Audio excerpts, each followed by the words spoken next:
नमस्कार साथियों, आपकी पाठशाला के YouTube चैनल पर आपका स्वागत है। मैं हूं निरंजन स्वरूप। आप सभी को होली के पावन पर्व की बहुत बहुत शुभकामनाएं, बहुत बहुत बधाइयाँ। ये पर्व आप सभी के जीवन को खुशियों के रंगों से भरे, ऐसी मेरी कामना है। आज सुबह जब मैंने न्यूज़पेपर खोला तो न्यूज़पेपर के फ्रंट पेज पर एक खबर छपी थी। श्रीमान राहुल गांधी जी के द्वारा इंग्लैंड में, कैम्ब्रिज यूनिवर्सिटी में और अन्य मंचों पर जो विश्व वमन भारत के खिलाफ किया जा रहा है उसके संबंध में ये खबर फ्रंट पेज पे छपी थी। इसी खबर ने मुझको प्रेरित किया कि आज मैं आपके सामने इस मुद्दे पर तथ्यपरक विश्लेषण प्रस्तुत करूं। जैसा कि हम जानते हैं, गत 4-5 दिनों से कांग्रेस के भूतपूर्व अध्यक्ष श्रीमान राहुल गांधी जी इंग्लैंड में मौजूद हैं। उन्होंने कैम्ब्रिज यूनिवर्सिटी में एक लेक्चर दिया है और विभिन्न मंचों पर वो भारत के खिलाफ, भारत की संस्थाओं के खिलाफ विश्व वमन करते हुए नज़र आ रहे हैं। उनके द्वारा जो भारत के खिलाफ विश्व वमन किया जा रहा है, मेरा ये मानना है कि उन्होंने भारत के खिलाफ कार्य कर रहे बहुत से दुश्मनों को, चाहे वो पाकिस्तान हो, चाहे वो पाकिस्तान के द्वारा समर्थित आतंकवादी हों जो भारत में भेजे जाते हैं, या पश्चिमी देशों में बैठी वो ताकतें हों जो भारत को कमज़ोर और बर्बाद करने की मंशा रखती हैं, उन सब को बहुत पीछे छोड़ दिया है। क्योंकि मेरा ऐसा मानना है साथियों कि ये सब ताकतें भारत के सामने प्रत्यक्ष रूप से खड़ी हुई हैं। भारत देश, यहाँ की सरकार, यहाँ के लोग जानते हैं कि ये जो भी संस्थाएं हैं ये हमारे खिलाफ ही हैं, हमें बर्बाद करने पर तुली हुई हैं, हमारे संस्थानों को नष्ट करने पर तुली हुई हैं और भारत राष्ट्र को कमज़ोर करना चाहती हैं। परंतु हमारी देश की संसद में बैठा हुआ एक व्यक्ति अगर भारत के खिलाफ इस तरीके की हरकतें करता है विदेशी भूमि पर जाकर, जिससे राष्ट्र की बदनामी होती है, राष्ट्र की संस्थाओं की बदनामी होती है, तो ये मेरा ऐसा मानना है कि वो व्यक्ति उन प्रत्यक्ष दुश्मनों से कहीं कई गुना ज़्यादा ख़तरनाक है। कैम्ब्रिज यूनिवर्सिटी में इन्होंने पिछले कुछ दिन पहले 1 घंटे 10 मिनट का एक लेक्चर दिया था, जिसमें इन्होंने पेगासस मामले को उठाया, जीएसटी का मुद्दा उठाया। एक अन्य प्लेटफॉर्म पर इन्होंने भारत के लोकतंत्र को ख़तरे में बताया। एक अन्य प्लेटफॉर्म पर इन्होंने नोटबंदी को कोसा। इन्हीं सब मुद्दों पर मैं बारी बारी से अपना तथ्यपरक विश्लेषण आपके सामने प्रस्तुत करने की कोशिश कर रहा हूँ। सबसे पहले हम मुद्दा लेते हैं पेगासस का। कैम्ब्रिज यूनिवर्सिटी के लेक्चर में इन्होंने ये कहा कि भारत सरकार विपक्षी नेताओं के फ़ोन में पेगासस वायरस को इंस्टॉल करवा रही है और उनकी जासूसी कर रही है। अब साथियों, मैं इन श्रीमान राहुल गांधी जी से पूछना चाहता हूँ, मैं ही क्या बल्कि आप सब भी जानना चाहेंगे या इनसे पूछना चाहेंगे कि पेगासस के मुद्दे पर जब सुप्रीम कोर्ट ने एक 3 या 4 सदस्यीय एक्सपर्ट कमेटी बनाई थी और सुप्रीम कोर्ट की इस कमेटी के द्वारा देश के प्रिंट मीडिया, इलेक्ट्रॉनिक मीडिया में एक विज्ञापन या सूचनाएं प्रकाशित करी गई थी कि जिन जिन व्यक्तियों को ये शक है कि उनके मोबाइल में सरकार के द्वारा पेगासस वायरस इंस्टॉल करवा दिया गया है, वो कृपया अपना मोबाइल आके इस कमेटी के पास जमा कर दें, ताकि ये कमेटी जांच कर सके कि उनका ये आरोप सही है या नहीं। लेकिन श्रीमान राहुल गांधी जी ने अपना फ़ोन उस कमेटी के पास नहीं जमा कराया। सुप्रीम कोर्ट की कमेटी का और उसके उपरांत सुप्रीम कोर्ट का इस संबंध में एक आदेश भी आ गया। क्यों नहीं इन महाराज जी ने, राजकुमार जी ने, कांग्रेस के शहजादे श्रीमान राहुल गांधी जी ने अपना फ़ोन सुप्रीम कोर्ट की कमेटी के पास जमा कराया? ये तो इनके पास बहुत ही अच्छा मौका था कि अगर ये अपना फ़ोन जमा करा देते, और जैसा कि इनका आरोप है कि उनके इस फ़ोन में पेगासस वायरस है, तो उसी समय सुप्रीम कोर्ट की कमेटी दूध का दूध और पानी का पानी कर देती और ये तय हो जाता कि श्रीमान राहुल गांधी जी की बात सही है या सरकार की बात सही है। कि श्रीमान राहुल गांधी जी के फ़ोन में पेगासस वायरस है, श्रीमान राहुल गांधी जी सही सिद्ध हो जाते, और अगर पेगासस वायरस नहीं होता तो सरकार सिद्ध हो जाती, या सरकार झूठी सिद्ध हो जाती, या राहुल गांधी जी झूठे सिद्ध हो जाते। लेकिन इन्होंने वहाँ पे अपना फ़ोन जमा नहीं कराया। इनको कोई डर रहा होगा क्या? इनके फ़ोन में ऐसी बात थी कि जो इन्होंने अपना फ़ोन उस कमेटी के पास जमा नहीं कराया, जबकि इन्हीं की लीडरशिप में विपक्षी दलों ने उन दिनों जिन दिनों ये पेगासस का मुद्दा आया था संसद का पूरा सत्र चलने नहीं दिया। इनके साथियों ने उसमें मुख्ता कांग्रेस के वो चाटुकार भी मौजूद थे, उनके परिवार के द्वारा पालित पोषित कुछ दरबारी भी मौजूद थे, और ये पल पल सरकार पर आरोप लगा रहे थे कि सरकार जो है पेगासस वायरस को इंस्टॉल करा के विपक्षी नेताओं की जासूसी करा रही है। तो क्यों नहीं आप गए वहाँ पे? इससे इनकी मानसिकता का पता चलता है कि ये कितना झूठ बोलते हैं या ये देश को बदनाम करने के लिए कितना आतुर रहते हैं। दूसरा इशू इन्होंने उठाया जीएसटी का। जीएसटी को ये गत कुछ वर्षों से गब्बर सिंह टैक्स के नाम से पुकार रहे हैं। जीएसटी 30 जून 2017 को जब संसद में ये बिल पास हुआ, उस समय इनकी सरकार का उसमें सहयोग था।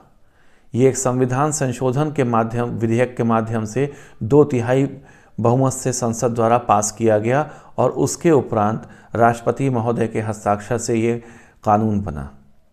इनकी सरकार भी उसमें शामिल थी। तब इन्होंने संसद के पटल पर उसको गब्बर सिंह टैक्स नहीं कहा।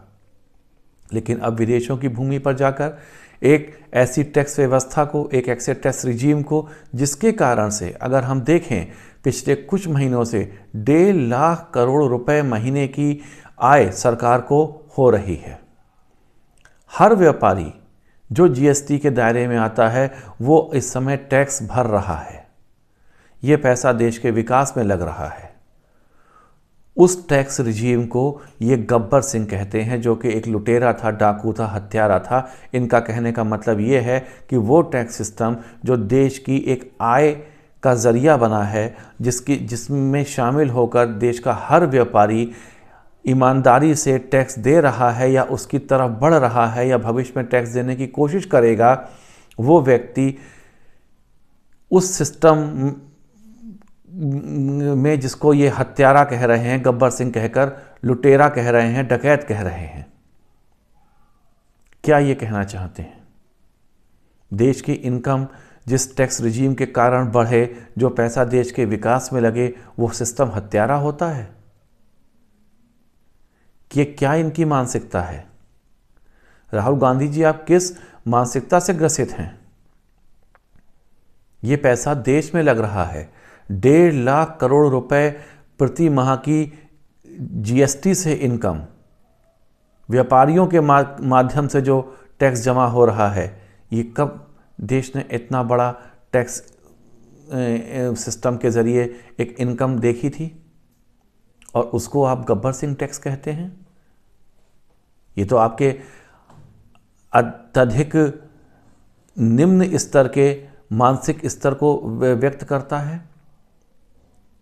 देश की संसद में इस प्रकार की मानसिकता रखना या इस प्रकार की मानसिकता वाले व्यक्ति का होना, ये वास्तव में देश के लिए शर्म की बात है। तीसरा मुद्दा ये उठा रहे हैं नोटबंदी का। नोटबंदी के मुद्दे को इस साल 8 नवंबर को 7 साल हो जाएंगे। नोटबंदी के मुद्दे पर भी इनके द्वारा पोषित पालित कुछ लोग सुप्रीम कोर्ट गए थे। सुप्रीम कोर्ट ने 4 जनवरी 2023 को इसी वर्ष एक नोटबंदी के ऊपर एक फैसला सुनाया। 4-1 के बहुमत से वो फैसला सरकार के पक्ष में गया। नोटबंदी को सुप्रीम कोर्ट ने गलत नहीं ठहराया। लेकिन आपको इस नोटबंदी से बहुत पीड़ा है। देश की संसद में आपने जो कहा सो कहा नोटबंदी के ऊपर, लेकिन अब आप विदेशी भूमि पर जाकर नोटबंदी को जो है कोस रहे हैं। आप जैसा व्यक्तित्व अगर इतनी समझ ना रखे कि नोटबंदी से देश को क्या फ़ायदा हुआ, तो इस ऐसी सोच पर या ऐसे व्यक्ति पर तो तरस ही खाया जा सकता है। नोटबंदी के बाद से साथियों अगर हम देखें तो आज 7 साल बाद हम देख रहे हैं कि यूपीआई के माध्यम से, नेट बैंकिंग के माध्यम से, डेबिट क्रेडिट कार्ड के माध्यम से डिजिटल ट्रांजैक्शन के नित नए कीर्तिमान स्थापित हो रहे हैं। हर महीने जो भी आंकड़ा आता है कि इस महीने इतने लाख करोड़ का डिजिटल ट्रांजैक्शन हुआ, वो रिकॉर्ड अगले महीने टूट जाता है। एक नोटबंदी के माध्यम से अगर हम उठा के देखें कि जो टैक्स कलेक्शन की में बढ़ोतरी हुई है वो 8 नवंबर 2016 के बाद ही हुई है। क्या राहुल गांधी जी आपको नज़र नहीं आता कि नोटबंदी के बाद से देश के टैक्स कलेक्शन में कितनी वृद्धि हुई है? देश में जो ट्रांजैक्शन कैश में होते थे वो अब यूपीआई के माध्यम से या इंटरनेट बैंकिंग के माध्यम से या अन्य माध्यमों से हो रहे हैं, जिसके कारण से वो सरकार की नज़र में है। वो जो अवैध ट्रांजैक्शन होते थे, जो कैश में होते थे, जो सरकार की नज़र से बाहर थे, वो अब सरकार की नज़र में होने की वजह से वो टैक्सेबल हैं, उनसे भी सरकार को एक आय हो रही है। क्या ये आपको नज़र नहीं आता? नोटबंदी के बाद से और कोरोना के 2 साल में हम ये मान लें कि इकोनॉमी को नुकसान हुआ, वो नुकसान देश की हर इकोनॉमी को हुआ, पाकिस्तान को भी हुआ, लेकिन नोटबंदी ने पाकिस्तान की इकोनॉमी को बर्बाद करने में कुछ ना कुछ तो अपना योगदान किया ही है। क्या ये आपको नज़र नहीं आता? 18 अप्रैल 2019 को भारत के प्रधानमंत्री श्रीमान नरेंद्र मोदी जी ने एक जनसभा में कहा था कि मैं पाकिस्तान को कटोरा लेकर भीख मांगने पर मजबूर कर दूंगा। मेरा ऐसा मानना है कि उस दिशा में नोटबंदी उठाने एक अपना भले ही छोटा सा योगदान दिया हो, कुछ ना कुछ तो योगदान दिया ही है। क्या आपको यह सब नजर नहीं आता? अगला मुद्दा साथियों इनने उठाया कि सरकार जो है जब ये संसद में बोलते हैं या कोई भी विपक्षी दल बोलता है तो इनके माइक्रोफोन को ऑफ कर दिया जाता है, जिससे इनकी आवाज़ संसद में ना हो और अन्य लोगों तक ना पहुँचे। अभी पिछले ही महीने हम लोगों ने देखा किस तरीके से हिंडनबर्ग के और अडानी के मुद्दे पर इन्होंने संसद में खड़े होकर देश के प्रधानमंत्री को, देश की सरकार को बिना किसी तथ्य के केवल एक फ़ोटो दिखाकर कोसा। ये हर टेलीविज़न पे टेलीकास्ट हुआ। उस समय क्या आपके माइक्रोफोन ऑफ थे? और अगर ऑफ थे तो आपकी आवाज़ हम लोगों ने कैसे सुन ली?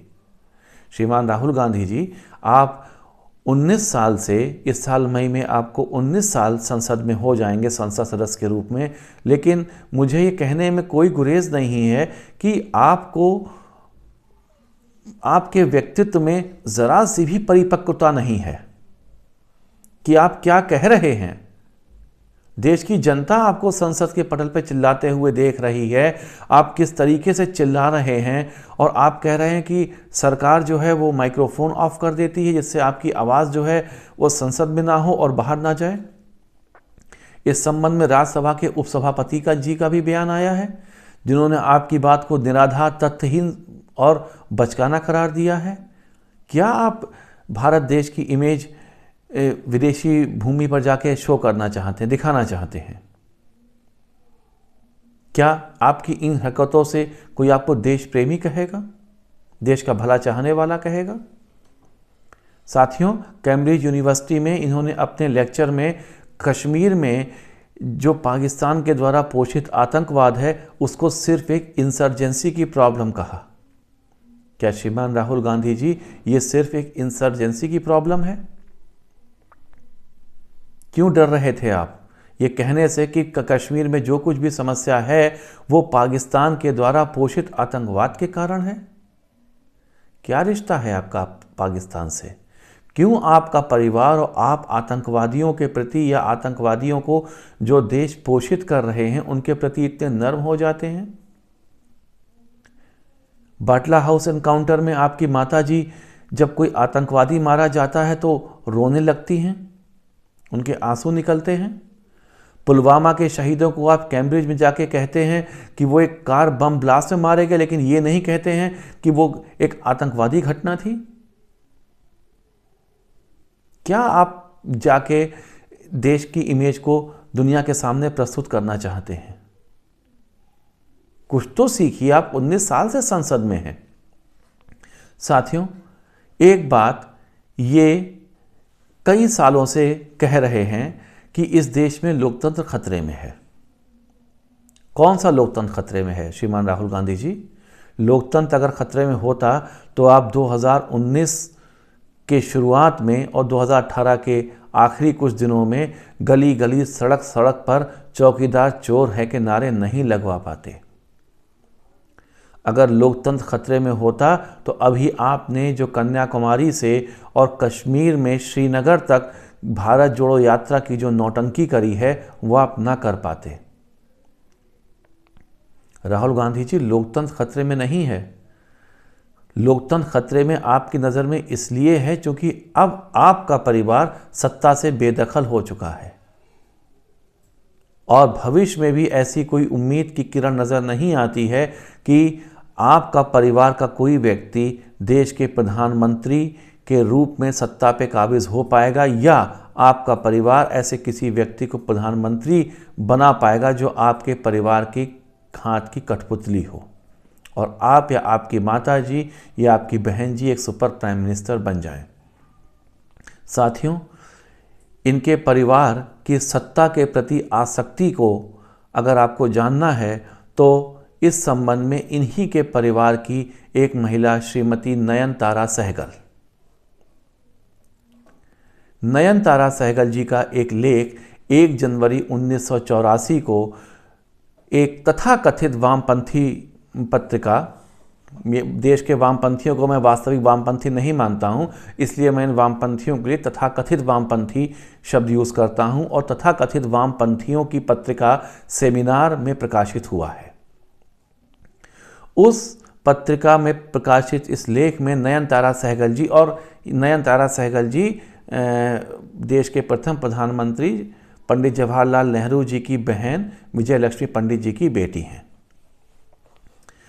तो वो ये कह रही हैं किस तरीके से नेहरू गांधी परिवार सत्ता से चिपका रहना चाहता है। वो इनके सत्ता से चिपके रहने की तुलना एक बंदर से करती हैं कि ये परिवार उसी प्रकार से सत्ता से चिपके रहना चाहता है जिस प्रकार बंदर मूंगफली से चिपका रहता है। श्रीमान राहुल गांधी जी, ये आपके परिवार की एक सदस्य का वक्तव्य है या लेख है, किसी भारतीय जनता पार्टी, राष्ट्रीय स्वयंसेवक संघ, बजरंग दल, वीएचपी या अन्य किसी ऐसे संगठन का लेख नहीं है। आप ज़रा उसको एक बार पढ़िएगा। साथियों, मेरा आपसे भी अनुरोध है कि आप गूगल पे जाकर नयनतारा सहगल जी के इस लेख को सर्च कीजिएगा और पढ़िएगा।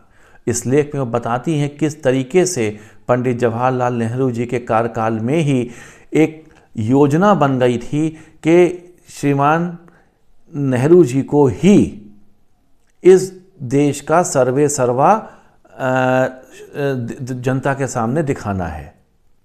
और ये प्रक्रिया 1969 में थोड़ी और परवान चढ़ी, लेकिन जब 1977 में इंदिरा गांधी चुनाव हार गईं और 1980 में वह पुनः सत्ता में आई, तो उसके बाद उन्होंने इस प्रक्रिया को और तेज किया कि अब जनता के सामने ऐसा दिखाना है, ऐसा पेश करना है कि जैसे ये परिवार या इस परिवार के सदस्य का ही कोई व्यक्ति इस देश का नेतृत्व कर सकता है और अन्य किसी भी व्यक्ति में, किसी भी अन्य राजनीतिक दल में ये कुव्वत नहीं है या ये योग्यता नहीं है, समझ लीजिए, कि वो इस देश का नेतृत्व कर सके। और इस दिशा में बहुत ही शातिराना तरीके से धीरे धीरे करके काम करना शुरू कर दिया गया। पत्र पत्रिकाओं के माध्यम से इस परिवार को या इस परिवार के लोगों को लार्जर देन लाइफ इमेज जनता के सामने पेश करी गई, उनका महिमा मंडन किया गया। इतिहास की किताबों में तो गांधी नेहरू परिवार के बारे में लिखना और अन्य स्वतंत्रता सेनानियों को, अन्य क्रांतिकारियों को एक कमतर करके आंकना, उनको उनके रोल को, उनके योगदान को बिल्कुल इग्नोर कर देने की प्रथा शुरू हो ही चुकी थी। 1980 के बाद से इस प्रक्रिया को और तेज करा गया। वो नयनतारा सहगल जी इस लेख में लिखती हैं कि संजय गांधी जी की समाधि वहीं बनाई गई है जहाँ पे महात्मा गांधी जी की और जवाहरलाल नेहरू जी की समाधि बनाई गई है। संजय गांधी जी की समाधि पर संजय गांधी जी की मौत के कुछ दिनों के बाद वहाँ पे प्रार्थना सभाएं आयोजित कराई जाने लगी और इस परिवार की कोशिश थी कि संजय गांधी को महात्मा गांधी और नेहरू जी के समतुल्य ही पेश किया जाए। ये सब इनकी एक योजना का हिस्सा था कि कैसे इस परिवार को जनता के सामने ये दिखाना है कि इसी की वजह से आज़ादी मिली, यही इस देश पे राज्य करने योग्य है और अगर जनता ने भी किसी अन्य को चुना तो वो गलत होगा। जब श्रीमान राहुल गांधी जी दून स्कूल में पढ़ते थे, वहाँ जब ये पढ़ते थे तो उनको एक राजकुमार की तरह एक स्पेशल ट्रीटमेंट दिया जाता था। को अन्य बच्चों की तरह ट्रीटमेंट नहीं था। ये जब चाहें स्कूल से छुट्टी लेके अपनी दादी, अपने पिताजी के साथ विदेशी दौरों पे जा सकते थे। इनको अलग से वहाँ पे प्रोटेक्शन मिला हुआ था। श्रीमान राजीव गांधी जी के बारे में नयनतारा सहगल जी लिखती हैं कि श्रीमान राजीव गांधी जी जब कैम्ब्रिज पढ़ने गए थे तो वो वहाँ की जो पढ़ाई है, उसका स्तर है, शायद उसको नहीं बर्दाश्त कर सके, तो उनको शालीनता पूर्वक वहाँ से 1 साल के बाद निकाल लाया गया। कैम्ब्रिज में एक पंडित जवाहरलाल नेहरू के नाम पर एक चेयर स्थापित करी गई, उसमें योगदान दिया वहाँ के एक वरिष्ठ सांसद जिनका नाम है लॉर्ड स्वराज पॉल ने। वो अपने घर पे नेहरू गांधी परिवार, नेहरू जी और उनसे संबंधित घटनाओं की प्रदर्शनियां वहाँ पे लगाते थे और लोगों को आमंत्रित करते थे, सिर्फ इसलिए ये दिखाने के लिए कि ये देखिए कि नेहरू जी का कितना योगदान रहा है आज़ादी की लड़ाई में और इस परिवार का कितना योगदान रहा है। ये सारी घटनाओं का जिक्र नयनतारा सहगल जी ने जो किया है, ये हम सब लोगों के लिए एक आँख खोलने वाला है।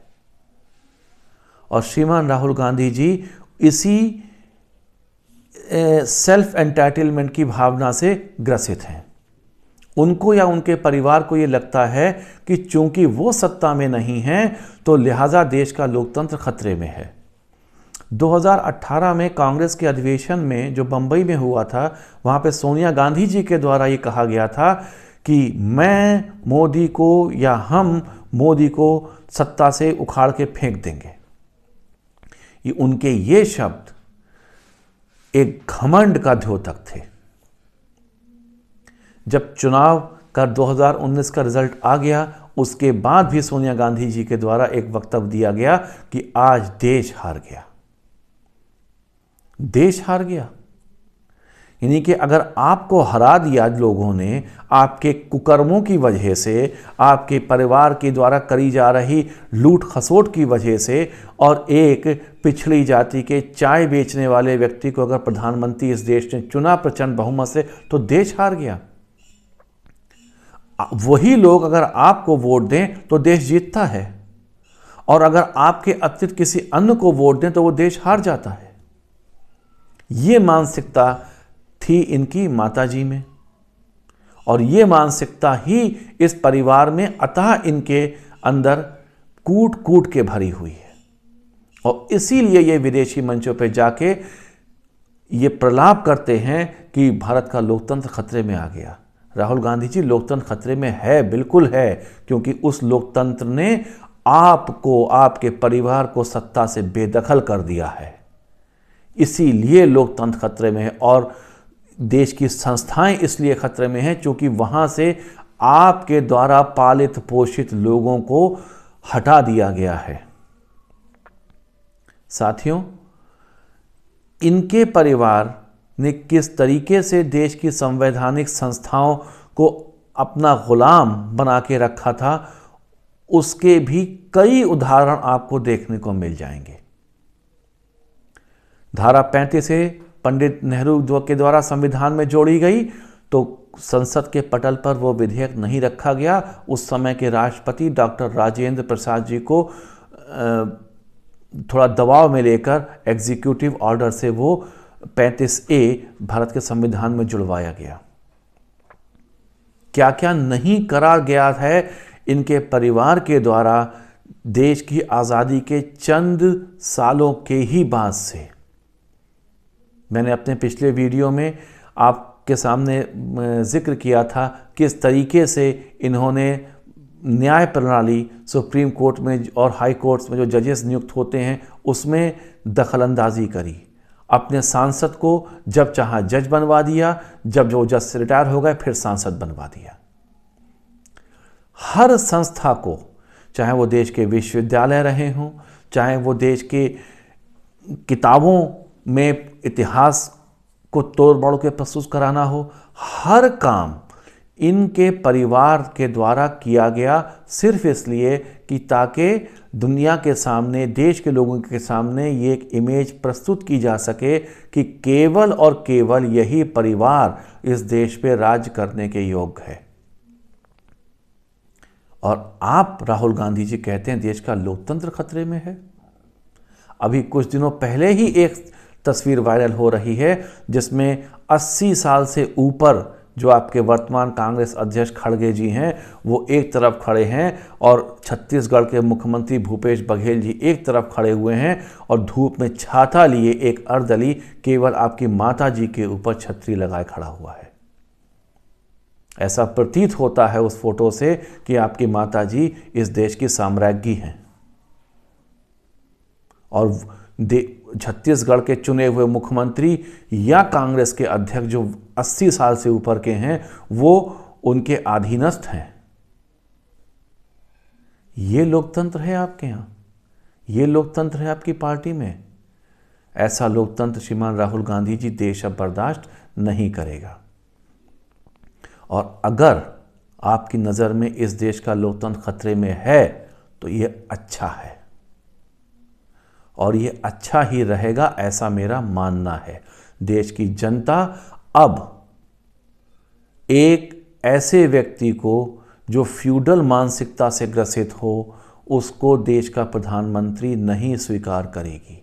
जिस व्यक्ति की जड़ें ज़मीन में ना हों, जो ज़मीन से कटा हुआ हो, जो राजकुमारों की तरह, शहजादों की तरह बर्ताव करता हो, उस व्यक्ति को जनता अब देश का प्रधानमंत्री स्वीकार नहीं करेगी।